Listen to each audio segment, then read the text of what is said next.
राधे राधे। बोलो विष्णु लक्ष्मी की जय। आज हम कार्तिक महात्म का 20वां अध्याय सुनेंगे। नारद जी कहने लगे कि हे राजा पृथु, जो कार्तिक कृष्ण अमावस को दीपावली करता है वह कभी दरिद्री नहीं होता। इस संबंध में एक इतिहास सुनो। थूरसेन देश में सत्य शर्मा नाम का एक अत्यंत दरिद्री ब्राह्मण रहता था। उसके मन में सदैव यही लालसा बनी रहती थी कि यदि मेरे पास धन हो तो मैं उसे दान आदि धार्मिक कार्यों में व्यय करूं। इसके लिए वह सदैव विष्णु का पूजन किया करता था। वह जो कुछ कमाता सब व्यय हो जाता। तब इस दरिद्रता का निवारण का उपाय पूछने पर एक विद्वान ने उसे बताया कि तुम धन की प्राप्ति के लिए शिवजी की आराधना करो। तब से वह शिवजी का उपासक बन गया। निदान 1 वर्ष बीतने पर एक दिन शिवजी ब्राह्मण का रूप धारण कर उसके पास आए और बोले कि हे विप्र, धन की प्राप्ति हेतु तुम राजा के पास जाकर उससे वरदान मांगो कि कार्तिक वदी अमावस्या को हमारे सिवाय और कोई अपने घर में दीपक न जलावे। ब्राह्मण ने ऐसा ही किया और राजा ने उसकी बात स्वीकार कर ली।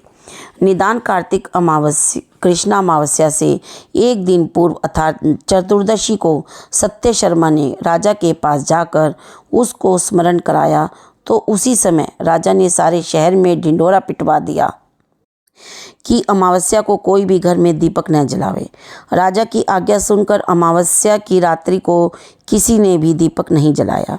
जब रात्रि को लक्ष्मी जी नगर में आई तो देखा सारे नगर में अंधेरा है, मगर एक ब्राह्मण का घर खूब सजा हुआ है, साथ ही दीपमाला से जगमग हो रहा है। लक्ष्मी जी प्रसन्न होकर जब उस घर में जाने लगी तो ब्राह्मण ने उनका रास्ता रोक लिया और कहने लगा, हे भद्रे, तुम्हारा पति अति कठोर है और तुम अति चंचल हो, इस कारण तुम हमारे घर में प्रवेश मत करो। तब लक्ष्मी जी कहने लगी कि भगवान के शयन के समय मैं आई हूँ, अतः निश्चय करके तुम्हारे घर में वास करूँगी।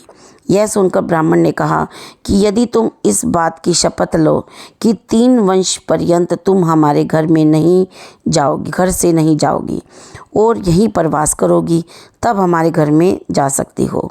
लक्ष्मी जी कहने लगी कि यदि तुम विधि पूर्वक पूजन करोगे तो मैं निश्चय ही तुम्हारे घर में वास करूंगी। यह सुनकर ब्राह्मण ने पूछा कि मैं किस विधि से तुम्हारा पूजन करूं। तब लक्ष्मी जी कहने लगी कि कार्तिक वदी अमावस्या को प्रातःकाल स्नान आदि करके देवता और पितरों का पूजन करो। दिन के तीसरे भाग में श्राद्ध करो। अनेक प्रकार के सुंदर पकवानों से ब्राह्मणों को भोजन कराओ। प्रदोष समय में दीपमाला करो। अपने घर में तुलसी के स्थान पर ब्राह्मण के घर में देव मंदिर में, चौराहे, शमशान तथा गौशाला में दीपक जलाओ। जैसे पतिव्रता स्त्री पति के पहले जागती है, वैसे ही मैं भी भगवान के जागने से 12 रोज पहले जागती हूँ।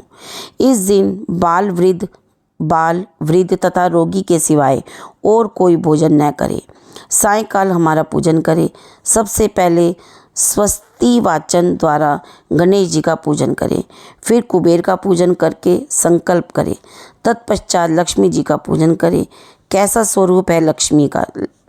कमल के आसन पर स्थित, कमल पुष्पों की माला धारण किए, कमल जैसे नेत्र वाली, गंभीर नाभि वाली, स्तन के भार से नम्र सुंदर वस्त्र वाली, देवताओं के हाथियों द्वारा मणियुक्त घड़ों से स्नान करने वाली, कमल पुष्प हाथ में लिए ऐसी लक्ष्मी मेरे घर में निवास करे।